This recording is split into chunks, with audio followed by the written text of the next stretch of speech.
ሰላም የተከበራችሁ የጤና ጉዳይ ቲዩብ ተመልካቾቼ እንደምን ቆይታችኋል? ከዚህ ቀደሙ እንግዲህ አሁንም ቀዳሚ የሆነውን የጤና መረጃ ይዤላችሁ የቀረብኩ ሆኗል ማለት ነው። ዛሬ ደግሞ የደም ቧንቧዎችንና የደም ስሮችን ለማጽዳት እንዲሁም የልባችሁን ጤንነት ለመጠበቅ ምን ማድረግ እንዳለባችሁ የምነግራችሁ ይሆናል ማለት ነው።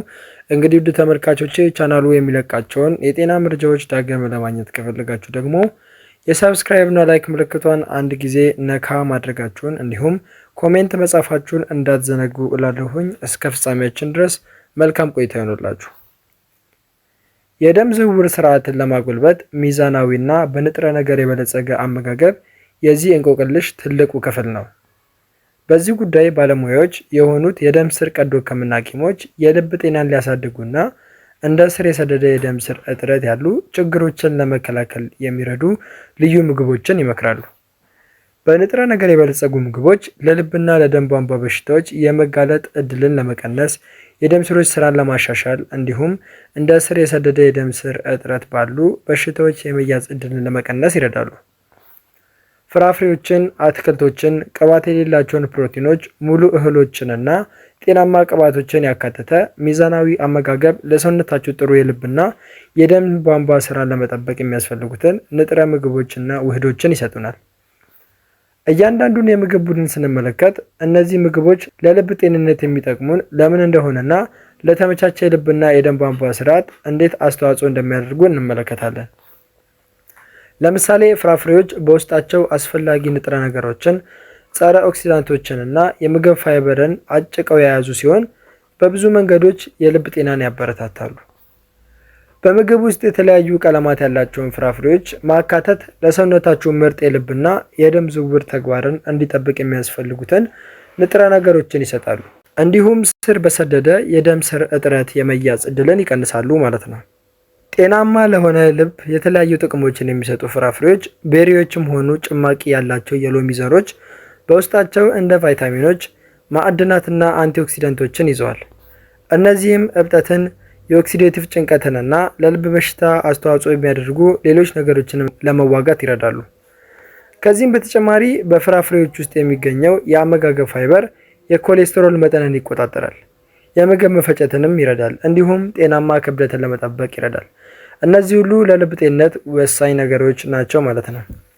በፍራፍሬዎች ውስጥ ያሉት አንቲኦክሲደንቶችና ፋይበር ጥምረት የደም ስሮች ስራን ለማሻሻል፣ የደም ግፊትን ለመቀነስና አጠቃላይ የልብና የደም ዝውውር ስርዓት ጤንነትን ለማጎልበት አብረው ይሰራሉ። በየቀኑ በሚመገቡት ምግብ ውስጥ የተለያዩ ቀለማት ያላቸው ፍራፍሬዎችን ማካተት የልባችሁን ጤንነት ከመጠበቅ ባሻገር የህይወታችሁን ጥራት ያሻሽላል። በአጭሩ ለመግለጽ ያክል ፍራፍሬዎች በቫይታሚኖች፣ በማዕድናት፣ በአንቲኦክሲዳንቶች እና በፋይበር የበለጸጉ በመሆናቸው ለጤናማ ልብ በጣም ጠቃሚ ናቸው ማለት ነው። የልብና የደም ስሮችን ተግባር ለማስተካከል እና በአግባቡ እንዲሰሩ ከሚያደርጉ ፍራፍሬዎች ውስጥ ደግሞ ለምሳሌ አንደኛ ቤሪዎች ናቸው።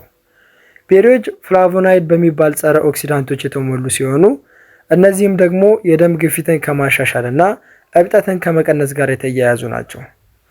ፍሪ ራዲካልስ አፈጣጠርና ሰውነት እነሱን ገለልተኛ የማድረግ አቅም ሲዛባ ኦክሲዳቲቭ ውጥረት ሊፈጠር ይችላል። በቤሪ ውስጥ የሚገኙት አንቶሲያኒንስ የተባሉ ጸረ ኦክሲደንቶች ደግሞ ኦክሲዴቲቭ ውጥረትንና እብጠትን ለመዋጋት ይረዳሉ። እነዚህም የልብና የደም ዝውውር ስርዓት በሽታዎች እንዲከሰቱ አስተዋጽኦ የሚያደርጉ ነገሮችን የሚዋጉ ናቸው። በቤሪ ውስጥ ያለው የፋይበር መጠን ደግሞ የምግብ መፈጨትን የሚረዳ ሲሆን የኮሌስትሮል መጠንን በመቆጣጠርም የልብ ጤናን ይደግፋል ማለት ነው። ሁለተኛ ደግሞ የሲትረስ ፍሬዎች ናቸው።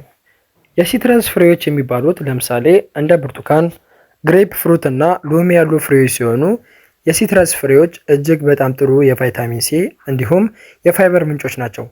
በተጨማሪም የደም ግፊትን ለመቀነስ እና ጤናማ የደም ስሮችን ለማበረታታት ይረዳሉ። ባለፈው 10 ዓመታት በተካሄደ የ2021 ጥናት መሰረት በቀን ከ530 እስከ 600 ግራም ፍራፍሬ መመገብ የደም ግፊትን ለመቆጣጠር ጠቃሚ እንደሆነ ተገልጿል። ይህም ደግሞ ጤነኛ እንደሆናችሁ ለረጅም ጊዜ እንድትኖሩ ይረዳችኋል ማለት ነው። ሶስተኛ ደግሞ አፕል ነው። አፕል ኮሌስትሮል ለመቀነስ ሚናን የሚጫወት ፔክቲን የተባለ የሚሟሟ ፋይበር የያዘ ሲሆን በተጨማሪም ልብን የመከላከል አቅም ያለው ኩዌርሰቲን የተባለ አንቲኦክሲዳንት በውስጡ አለው። እንዲሁም ደግሞ አቮካዶም የልብ ጤናን ለማስተካከል የሚረዳ ሲሆን አቮካዶ ጎጂ የኮሌስትሮል መጠንንና የልብ በሽታን አደጋ ለመቀነስ የሚረዱ ጤናማ ሞኖኢንሳቹሬትድ ስብ ይሰጣል። ስለዚህ እነዚህን ፍራፍሬዎች አዘውትሮ መጠቀም ጤናቸውን ለማስጠበቅ ይረዳቸዋል ማለት ነው። ሌላኛው ፍራፍሬ ደግሞ ሙዝ ነው። ሙዝ በፖታሲየም የበለጸገ ሲሆን ይህም የደም ግፊትን ለመቆጣጠርና ትክክለኛ የልብ ስራን ለመደገፍ የሚረዳ ለጤና ተስማሚ የሆነ የፍራፍሬ አይነት ነው። ስለዚህ አስቀድመን የጠቀስናቸው የፍራፍሬ ውጤቶች በሙሉ የልባችሁንና የደም ቧንቧችሁን ዘላቂ ጤንነት ጠብቆ ለማቆየት የሚረዱ ፍራፍሬዎች ናቸው ማለት ነው። ከፍራፍሬዎች በተጨማሪ ደግሞ አትክልቶችም ለልብና ለደም ቧንቧ ጤንነት የራሳቸው የሆነ አስተዋጽኦ አላቸው። አትክልቶች ለልብ ጤንነት ወሳኝ የሆኑ ምግቦች ሲሆኑ ለልብ ስራ የሚረዱ ብዙ ንጥረ ነገሮችንና ውህዶችንም ያቀርባሉ።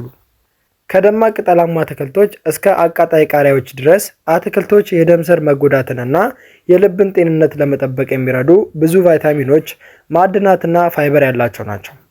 ልክ እንደ ፍራፍሬዎች ሁሉ አትክልቶችም ቫይታሚኖች፣ ማዕድናትና አንቲኦክሲደንቶችን የያዙ ሲሆን እነዚህም የኦክሲዴቲቭ ጭንቀት፣ እብጠትንና የልብ በሽታን እንዳይከሰት ይከላከላሉ ማለት ነው።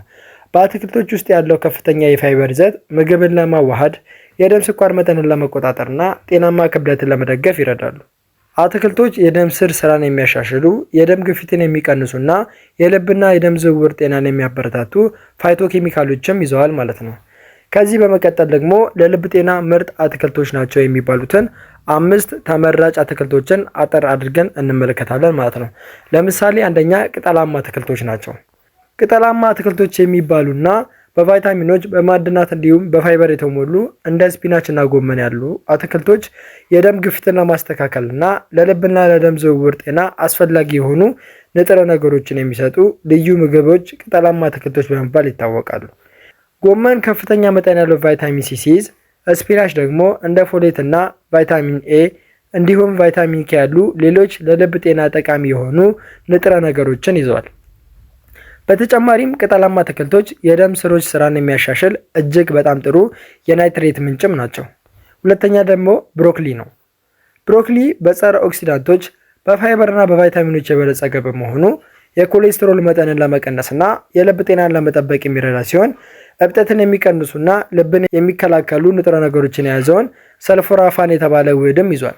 ይህም የሴሎችን አሰራር በመቆጣጠር የልብና የደም ቧንቧ በሽታዎችን ለመከላከል ይረዳል ማለት ነው። ሶስተኛ ደግሞ ቲማቲም ነው። ቲማቲም የልብ በሽታን የመቀነስ እድል ጋር ከተያያዘው ላይኮፔን የተባለ አንቲኦክሲዳንት ጋር ዋና ምንጭ ከሆኑት አትክልቶች ውስጥ አንዱ ነው። ላይኮፔን የኤልዲኤል ወይም ዝቅተኛ ጥግግት ያለው ሊፖፕሮቲን ኮሌስትሮል ደረጃዎችን ለመቀነስና ከኦክሲዳንት ጉዳት ለመከላከል ይረዳል። ኤልዲኤል ደግሞ መጥፎ ኮሌስትሮል ተብሎ የሚታሰብ ሲሆን በከፍተኛ ደረጃ ከልብና የደም ዝውውር ስርዓት በሽታዎች አደጋ ጋር የተገናኘ ነው። ስለዚህ በቲማቲም ውስጥ የሚገኘው ላይኮፔን ይህን ችግር እንድናስተካክል ያግዘናል ማለት ነው። አራተኛ ደግሞ ቃሪያ ነው። ቃሪያ በቫይታሚን ሲ፣ ፋይበር እና አንቲኦክሲዳንት የበለጸገ ሲሆን የደም ስሮች ስራን ለማሻሻል እና ለልብ ጤና አስተዋጽኦ ያደርጋል። አብዛኞቹ ቃሪያዎች ካፕሳይሲን የተባለ ቅመም ንጥረ ነገርን ይዘዋል። ይህም በደም ስሮች ውስጥ ናይትሪክ ኦክሳይድ እንዲጨምር በማድረግ የደም ግፊትን ለመቀነስ ይረዳል። ይህ ደግሞ የደም ስሮች ዘና እንዲሉና እንዲሰፉ በማድረግ የደም ፍሰትን ያመቻቻል ማለት ነው። ስለዚህ ለልብ በሽታ የሚዳርገንን የደም ቧንቧ መዘጋትንም በዚሁ ይቀንሰዋል ማለት ነው። አምስተኛ ደግሞ እንደዚሁ ነጭ ሽንኩርት ነው። ነጭ ሽንኩርት አሊሲን የተባለ ውህድ የያዘ ሲሆን ይህም የደም ግፊትን ለመቀነስና በደም ስሮች ውስጥ የአርትራይተስ መከማቸት አደጋን ለመቀነስ ይረዳል። እንዲሁም ነጭ ሽንኩርት የልብና የደም ዝውውር ስርዓትን የሚጠቅሙ ጸረ ብግነትና ጸረ ኦክሲዳንት ባህሪያት አሉት። ስለዚህ ነጭ ሽንኩርትን በአመጋገብ ውስጥ መደመር ከምግብነቱን ባለፈ ለልብና የደም ስሮች ጤንነት ለመጠበቅ ይረዳል ማለት ነው። እንዲሁም ደግሞ ከዚህ ጋር በተገናኘ ለልብና የደም ቧንቧ ጤና ለመጠበቅ የሚያስችሉ የእንስሳት ተዋጽኦች ደግሞ አሉ። ለምሳሌ እንቁላል ሁለገብ የሆነ የፕሮቲንና የንጥረ ምግብ ምንጭ ሲሆን ሁሉንም ንጥረ ነገሮች በአንድ ላይ የያዘ ነው። ለምሳሌ እንደ ቫይታሚን ዲ፣ ሪቦፍላቪን፣ ፎሌት፣ ኮሊን፣ ቫይታሚን ኤ እና ሌሎችንም ያካትታል። እንዲሁም ደግሞ እንደ እርጎ፣ ወተትና አይብ ያሉ የወተት ተዋጽኦችም እንደ ካልሲየም፣ ማግኒዥየም እና ፖታሲየም ያሉ ንጥረ ነገሮችን ይሰጡናል። ይህም የደም ግፊትን ለመቆጣጠር የሚረዳ ድምር ውጤት ያለው ነው። የወተት ምርት አማራጮች ጠንካራ አጥንቶችንና ጤናማ የልብና የደም ዝውውር ስርዓትን በማስተዋወቅ ለልብ ጤናማ የሆነ የአመጋገብ ስርዓት የሚያበረክቱ ናቸው ማለት ነው። ስለዚህ እነዚህ የተጠቀሱትን ከእንስሳት የተገኙ ምግቦች በምግባችሁ ውስጥ ማካተት ሰውነታችሁ የሚፈልገውን ፕሮቲን እንዲያገኝና የልብና የደም ስር ጤናችሁን ማጠናከር እንዲሁም ጤናችሁን ጠብቃችሁ ረጅም ዕድሜ እንድትቆዩ ማድረግ ትችላላችሁ ማለት ነው።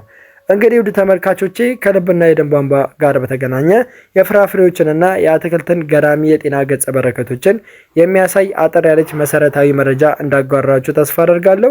እናንተም ደግሞ ከዚህ ቪዲዮ ጥሩ ትምህርት እንደወሰዳችሁበት አምናለሁ ማለት ነው። እንግዲህ እናንተም ከተማራችሁበት እንዲሁም ቁም ነገር ካገኛችሁበት በቅንነት ለወዳጃችሁ ሼር አድርጉ። በተጨማሪም ሌሎች ጠቃሚ የሆኑ የጤና መረጃዎችን ማጋራችሁ ይሆናል። ይህን ደግሞ እንዳጋራችሁ ሰብስክራይብና ላይክ እንዲሁም ኮሜንት ማድረጋችሁን እንዳትዘነጉላለሁኝ።